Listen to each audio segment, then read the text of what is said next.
Ya, assalamualaikum warahmatullahi wabarakatuh. Anak-anakku sekalian, pada kesempatan kali ini saya ingin membahas materi PPKN bab 4, yakni hubungan struktural dan fungsional pemerintah pusat dan daerah. Bahwa perlu kita ketahui, semenjak era reformasi banyak perubahan sistem pemerintahan di Indonesia, salah satunya dikenal dengan otonomi daerah.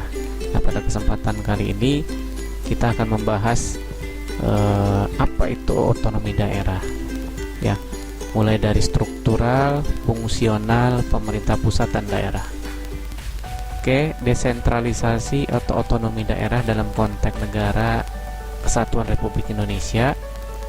Bahwa secara etimologis istilah desentralisasi berasal dari bahasa Belanda, yaitu di yang berarti lepas dan sentrum yang berarti pusat.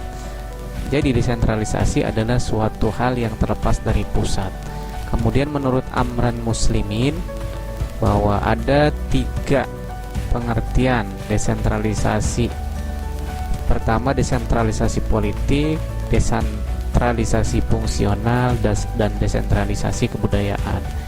Jadi desentralisasi politik itu adalah pelimpahan kewenangan terkait dengan kebijakan-kebijakan politik. Nah, begitu juga dengan desentralisasi fungsional, ini terkait dengan fungsi-fungsi struktural di sebuah pemerintahan daerah ataupun pusat. Nah, kemudian desentralisasi kebudayaan, ini pelimpahan kewenangan daerah untuk mengelola kebudayaannya. Itu menurut Amran. Kemudian desentralisasi adalah suatu proses penyerahan sebagian wewenang dan tanggung jawab dari urusan yang semula adalah urusan pemerintah pusat kepada badan-badan atau lembaga-lembaga pemerintah daerah. Nah, ini pengertian secara umumnya. Jadi pelimpahan wewenang atau penyerahan sebagian wewenang, jadi tidak semuanya, dan tanggung jawab dari urusan yang awalnya adalah urusan pemerintah pusat menjadi dibagi menjadi badan-badan atau lembaga-lembaga pemerintah daerah. Apa tujuannya? Agar urusan-urusan dapat beralih kepada daerah dan menjadi wewenang serta tanggung jawab pemerintah daerah. Nah, ini kelebihan desentralisasi pemerintahan atau otonomi. Diantaranya adalah struktur organisasi yang disentralisasikan merupakan pendelegasian wewenang untuk memperingan manajemen pemerintah pusat. Jadi lebih fleksibel, ya, lebih mudah karena kewenangannya sudah ada di daerah. Kemudian mengurangi bertumpuknya pekerjaan di pusat pemerintah karena sudah didistribusikan atau diberikan kewenangan pada daerah. Begitu juga dalam menghadapi permasalahan yang amat mendesak, pemerintah daerah tidak perlu menunggu instruksi dari pusat. Jadi bisa langsung mengambil kebijakan, misalnya terkait dengan analisis AMDAL, misalnya terkait dengan kajian lingkungan terhadap sebuah proyek atau perusahaan yang berdiri baru di daerah tertentu. Kemudian juga kelebihannya hubungan harmonis dapat ditingkatkan dan dapat lebih dioptimalkan, sehingga gairah kerja antar pemerintah pusat dan daerah itu muncul. Peningkatan efisiensi dalam segala hal, khususnya penyelenggaraan pemerintahan baik pusat maupun daerah. Kemudian juga mengurangi birokrasi dalam arti buruk karena keputusan segala dapat segera dilaksanakan. Jadi tidak bertele-tele lagi, ya, daerah bisa mengambil keputusan. Kemudian dapat diadakan pembedaan dan pengkhususan yang berguna bagi kepentingan-kepentingan tertentu. Nah, namun desentralisasi ini pun ada juga kelemahannya. Apa kelemahannya? Pertama, besarnya badan-badan struktural pemerintah yang membuat struktur pemerintah bertambah kompleks yang berimplikasi pada lemahnya koordinasi.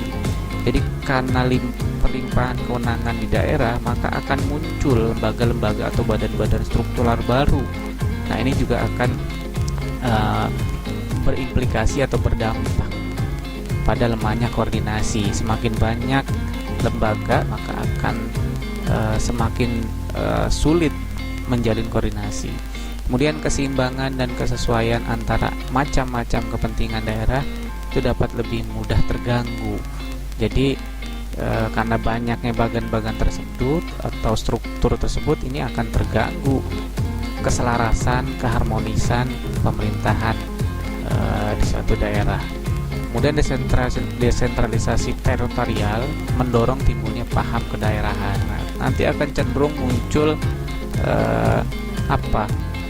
daerahisasi ya, atau paham kedaerahan, sukuisme. Nah, ini juga akan berdampak. Ini sebuah kelemahan. Keputusan yang diambil memerlukan waktu yang lama karena memerlukan perundingan yang bertele-tele.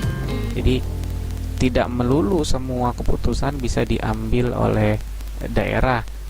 Ada juga yang harus berkoordinasi dengan pusat. Belum lagi bagian-bagian di daerah yang banyak itu perlu koordinasi yang baik, sehingga memerlukan waktu yang lama. Ini sebuah kelemahan. Kemudian desentralisasi memerlukan biaya yang besar dan sulit untuk memperoleh keseragaman dan kesederhanaan. Besar karena memang otomatis akan banyak bagan dan struktur, maka pembiayaan daerah pun semakin besar mengingat SDM-nya pun bertambah. Oke, selanjutnya otonomi daerah. Ini banyak pengertian dari para ahli, misalnya dari C.J. Franzen, bahwa otonomi daerah adalah hak untuk mengatur urusan daerah dan menyesuaikan peraturan yang sudah dibuat dengannya. Wajong menjelaskan bahwa kebebasan untuk memelihara dan memajukan kepentingan khusus daerah dengan keuangan sendiri, menentukan hukum sendiri dan pemerintahan sendiri. Kapten Saripudin menjelaskan bahwa otonomi daerah sebagai kebebasan atau kemandirian, tetapi bukan kemerdekaan. Namun kebebasan itu terbatas karena merupakan perwujudan dari pemberian kesempatan yang harus dipertanggungjawabkan. Nah, namun menurut Undang-Undang Republik Indonesia tahun nomor 9 tahun 2015 tentang perubahan kedua atas Undang-Undang nomor 23 tahun 2014, ini tentang pemerintahan daerah, otonomi daerah adalah hak, wewenang dan kewajiban daerah otonom untuk mengatur dan mengurus sendiri urusan pemerintahan dan kepentingan masyarakat sesuai dengan peraturan perundang-undangan. Nah, tujuan otonomi daerah adalah untuk meningkatkan daya guna dan hasil guna penyelenggaraan pemerintah dalam rangka pelayanan terhadap masyarakat dan pelaksanaan pembangunan sesuai dengan peraturan perundang-undangan. Jadi memang dikhususkan untuk peningkatan kesejahteraan bagi masyarakat daerah tertentu atau tersebut. Oke, lanjutnya landasan hukum penerapan otonomi daerah ini sangat banyak. Ini dari Undang-Undang nomor 1 tahun 1945 tentang komisi daerah, kemudian Undang-Undang nomor 22 tahun 1948 tentang pokok pemerintahan daerah, ya, sampai dengan Undang-Undang Republik Indonesia nomor 9 tahun 2015 tentang perubahan kedua atas Undang-Undang nomor 23 tahun 2014 tentang pemerintahan daerah. Silakan Ananda baca ya isi dari undang-undang tersebut. Rasanya agak lama kalau saya menjelaskan satu persatu. Selanjutnya prinsip dalam penyelenggaraan pemerintahan daerah. Yang pertama, prinsip kesatuan, bahwa pelaksanaan otonomi daerah harus menjunjung aspirasi perjuangan rakyat guna memperkokoh negara kesatuan dan mempertinggi tingkat kesejahteraan masyarakat. Kemudian yang prinsip kedua, prinsip real dan tanggung jawab, bahwa pemberian otonomi kepada daerah harus merupakan otonomi yang nyata dan bertanggung jawab bagi kepentingan seluruh warga daerah. Pemerintah daerah berperan mengatur proses dinamika pemerintahan dan pembangunan di daerah. Kemudian prinsip yang ketiga adalah prinsip penyebaran, bahwa asas desentralisasi perlu dilaksanakan dengan asas dekonsentrasi. Caranya dengan memberikan kemungkinan kepada masyarakat untuk kreatif dalam membangun daerahnya. Kemudian prinsip yang keempat adalah prinsip keserasian. Pemberian otonomi kepada daerah mengutamakan aspek keserasian dan tujuan di samping aspek pendemokrasian. Dan aspek yang kelima ini prinsip pemberdayaan.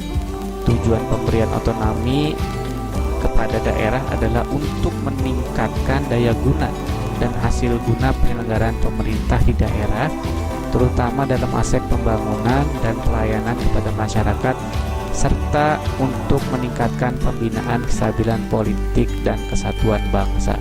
Nah, itulah tadi prinsip penyelenggaraan pemerintahan daerah, kesatuan, real dan tanggung jawab, penyebaran, keserasian, dan pemberdayaan. Kemudian ada 3 fungsi pemerintah pusat dalam pelaksanaan otonomi daerah. Yang pertama, fungsi layanan, servicing function atau function.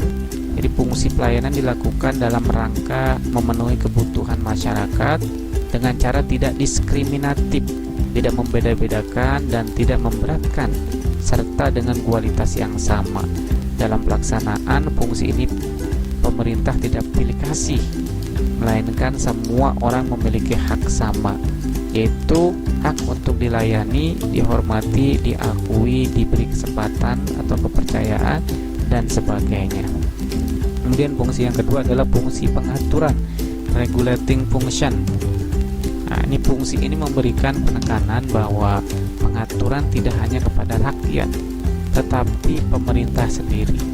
Artinya, dalam membuat kebijakan lebih dinamis yang mengatur kehidupan masyarakat dan sekaligus meminimalkan intervensi negara dalam kehidupan masyarakat. Jadi, fungsi pemerintah daerah mengatur dan memberikan perlindungan kepada masyarakat dalam menjalankan hidupnya sebagai warga negara. 6 fungsi pengaturan yang dimiliki pemerintah diantaranya: 1. Menyediakan infrastruktur, 2. Menyediakan barang dan jasa kolektif, 3. Menjembatani konflik dalam masyarakat, 4. Menjaga kompetisi, 5. Menjamin akses minimal setiap individu pada barang dan jasa, dan 6. Menjaga stabilitas ekonomi. Nah, ini 6 fungsi pemerintahan daerah. Kemudian fungsi otonomi yang ketiga adalah fungsi pemberdayaan. Fungsi ini dijalankan pemerintah dalam rangka pemberdayaan masyarakat. Masyarakat tahu, menyadari diri, dan mampu memilih alternatif yang baik untuk mengatasi atau menyelesaikan persoalan yang dihadapinya. Pemerintah dalam fungsi ini hanya sebagai fasilitator dan motivator untuk membantu masyarakat menemukan jalan keluar dalam menghadapi setiap persoalan hidup.